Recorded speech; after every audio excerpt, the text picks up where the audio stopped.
Genesis 2 verse 5. Now no shrub had yet appeared on the earth, and no plant had yet sprung up, for the Lord God had not sent rain on the earth, and there was no one to work the ground. Thank you. Mwari avana kutendera mvura kunaya panyika nokuti kwakusina munhu unorima ivhu. That's Genesis 2 verse 5.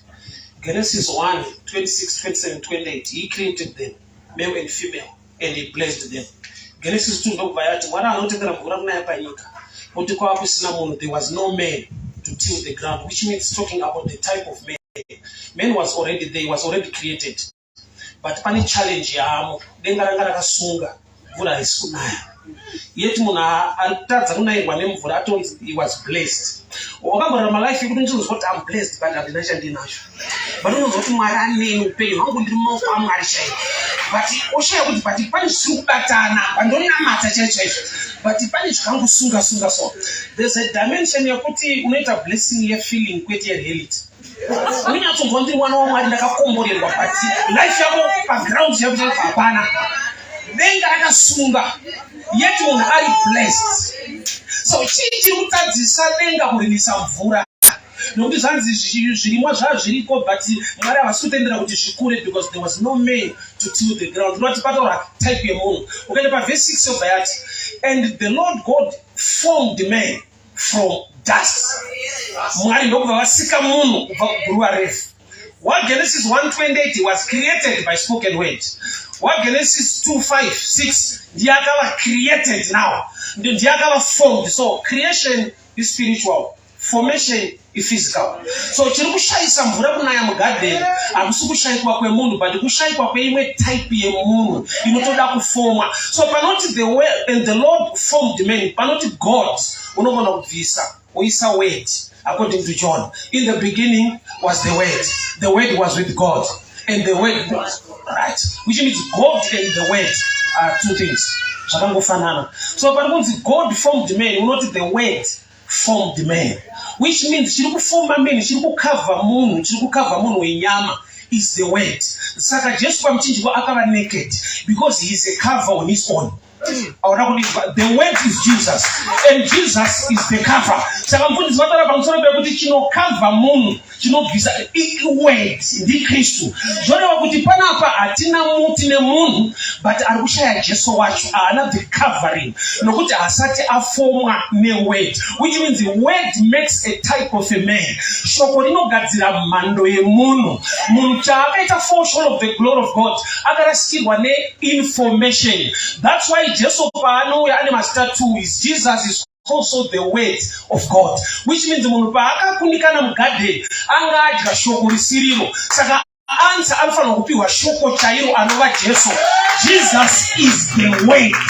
So let your challenge your garden manje mvura haisi kunaya kuda kuti munhu ainopareta under a closed heaven.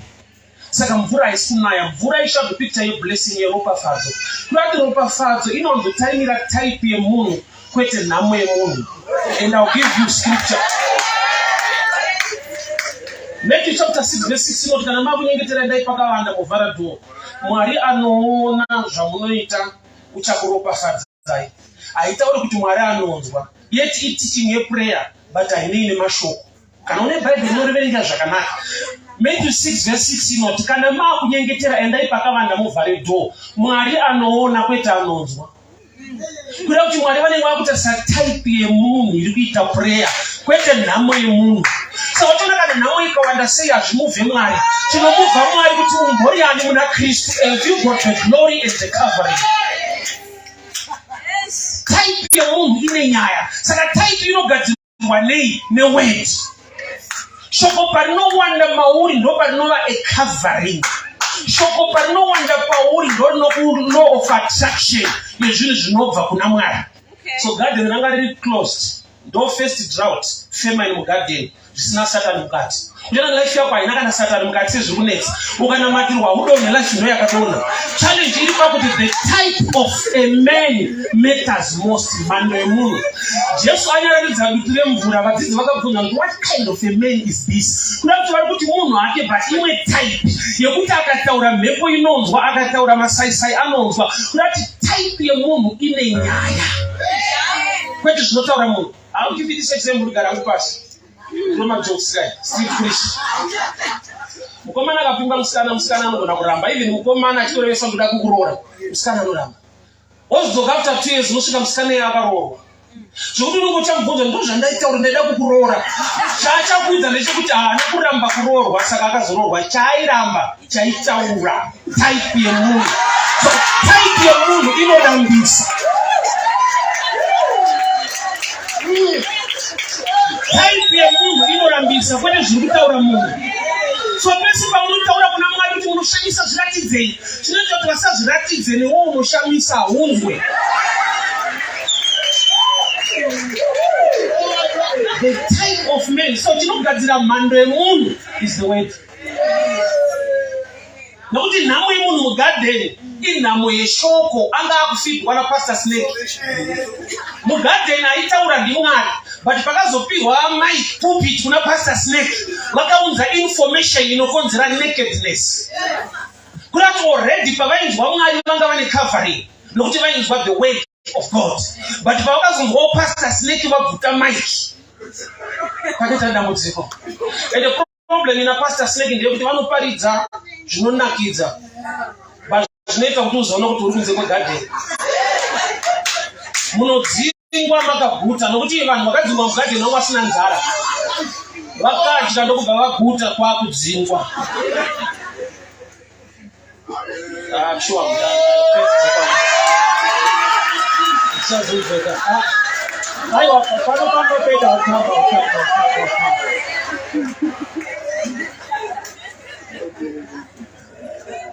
Maybe you can tune in Money and then do Star FM from 8 to 9.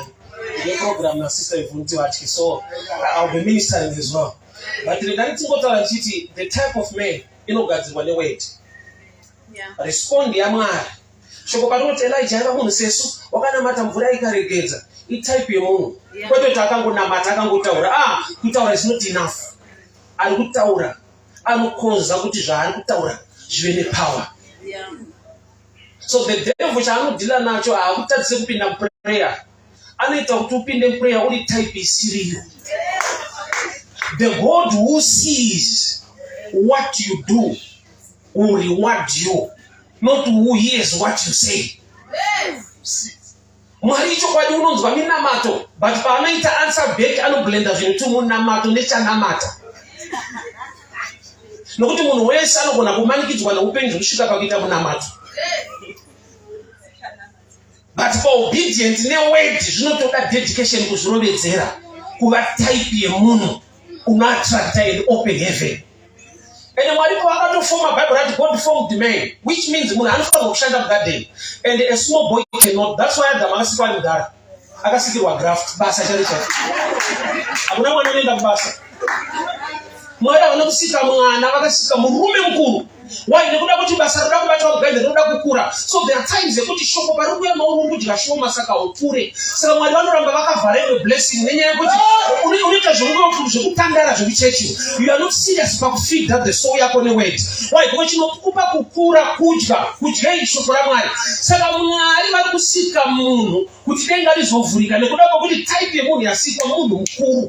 If people fail to mature and to grow in the things of God, kune zvinhu zvisingaitike kwete nokuti Mwari vakakwemaka. Unogona kutodiwa naMwari zvekuti haukomborerwe. And I'll give an example. Tine vana isikumba isi. Mwana wangu grade 2 akapasa kuchikora anomutengere motikari. Ndomuda zvekudaro. But even hurumende inogona kutopindira kuti ndisamuke. Hurumende chai. Inogoti no under 18. Panonibata mota. Inyaya yekuti level yake rudo rwangu runokontrolwa nezvaari kwete zvandiri. Hauna kundinzwa. Mwana wangu ndomuda zvekuti but zvandinomuitira zviri controlled nezera rake kwete neability yangu kana capacity. Ndotoda kumuitira zvihombe but type yake haiti mbwe zvihombe. Saka utone pamwe pati mwari wako muhombe muzhinji. Ani zvihombe zvaanoita, but ane type yaanoitira.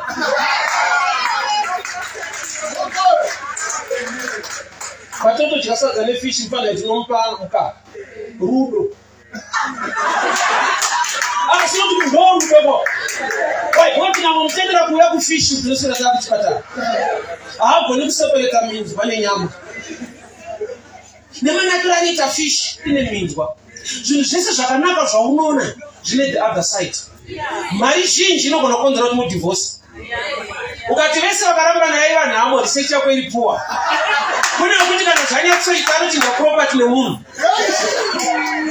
You are not mature ikugona kuhandle the blessing.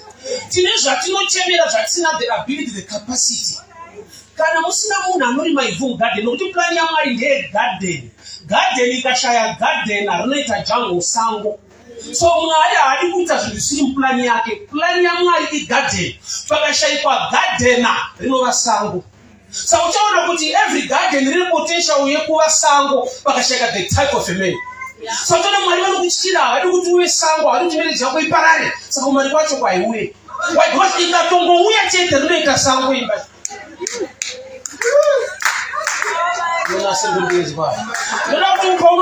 Mwari make me the type of a person. Anogona kuhandle blessing. Ndirege kuva a problem kuropa fadzo. Zvakanaka zvese hazvina kunakira munhu wese. Jesu ane power, but ane miracle one yakati challenge. Akachingwa ngachiwande, fish ngadziwande. Pakasara fish. Pakasara chingwa. Oye dzikapera. Jesu wamasimba ose mune report avanoti bomunyeredza kuti aiwa dzakazosara kudii vakatoti aiwa pakusara kwacho chakasara chakawanda John chapter 6 chingwa yetu ikombera zviri tuchinonyanyonaka chii fish inga zvisinganaki zvichiwanda zvakanaka zvatoda zviri zvishoma haisi nyaya kuti Jesu haana power three quarters yemadisciples ma-ex fishermen. Saka fish dzikangosara napita unoziva magaya unotodisappear. There are times zekuti Mwari anokuziva kuti zvakati zvikangofamba mushe nekuchati kwacho unotonetsa kuno.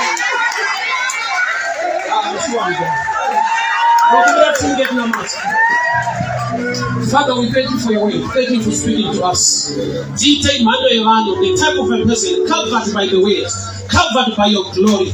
For the glory of your name, in the mighty name of Jesus, amen and amen. God bless you, God bless you, God bless you. Magadiko Amazon. This is Evangelist Trimon Paringa. Mwezi uno wa April, kutanga kwa mwezi uno. Emberi kwa tirikuena, ndiriku declare nyasha neropa fadzi mukati mweupenyu wako. Zvaunobata ngazviendeke. Nyasha ngadzikutungamirire. Every plan of the enemy be put to shame. Every negative voice be silenced. I say victory, favor be your portion in the name of Jesus. God bless you. Of this woman, yakakonzera kuti mwanasikana ari kumba ane dhimoni ari mweya wechina omuregedze. I want you to understand this, hama dzangu. Sometimes tine vanhu vatinojaja muupenyu tichiti havana kurongeka, havazivi, havana zvavanogona, havasi disciplined nekudii. Some of them, it's not by their own will. Chatinoona ndivo vanoita, chatisingaone ndo chinokonzera kuti vaite chinovadriver mukuita. I remember kuna baba vakauya kuna Mark chapter 9, kuna baba vakauya kuna Jesu vakati ndine mwana wangu zvinoti zvikamubata zvomuisira mumoto nemumvura. That's another level of understanding ina baba yekuziva kuti ukaona ari mumvura, it's not by choice, asi kuti kana zvamubata zvinomuwisira mumvura, kana zvamubata zvinomuwisira mumoto. Kunati kana zvisina kumubata iye anozvibata ega, but zvikamubata kuzvibata kwake kunoshayiwa simba.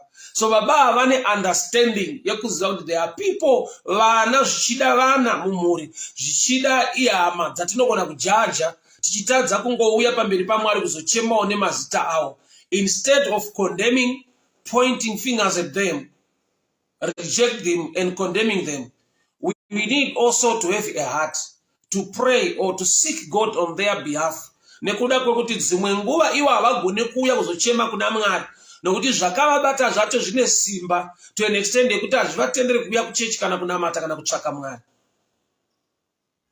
Let us stand on the gap on behalf yevadikani vedu muupenyu. You can be a husband standing on the gap yemudzimai wako. You can be mudzimai standing on the gap yemurume wako. Mungadaro muri amai muri kuchema nekuda kwemwana wenyu. Mungadaro muri baba muri kuchema nekuda kwemwana wenyu. Angadaro ari mwana ari kuchema nekuda kweupenyu hwevabereki vake. Engage the gear of faith and you'll see things happening. Harisi simba rako, hakusi kugona kwako, but kutenda kwako kwaunoisa mukugona kwake kunoita kuti motikari ifambe, kunoita kuti mhepo dutere mhepo ridzikane. So question ya Jesu inotaridza kuti there are many times ekuti isu pane kwatinoda kutsvaga kubatsirwa, yet Jesu wacho tinaye matiri. We are not engaging or exercising faith. So I challenge you today, I challenge you this morning. In every situation yawatarisana nayo, nekuda kwokuti greater is the one inside you. Nekuda kwokuti unotenda muna Jesu Kristu eNazareta. Speak a word over that situation. Speak a word, speak a word, speak a word. Taura mazwi, taura izwi rine simba. Kutaura izwi rine simba isinyaya kuti wadedzera wazodi. Simba riri kubva pakutenda. Izwi rekuti unotoziva kuti nezita raJesu chinorwa nemari dzangu ngachidzikame, chinorwa nebasa rangu ngachidzikame, chinorwa neutano hwangu ngachidzikame, chinorwa nemba yangu ngachidzikame. In the mighty name of Jesus I pray.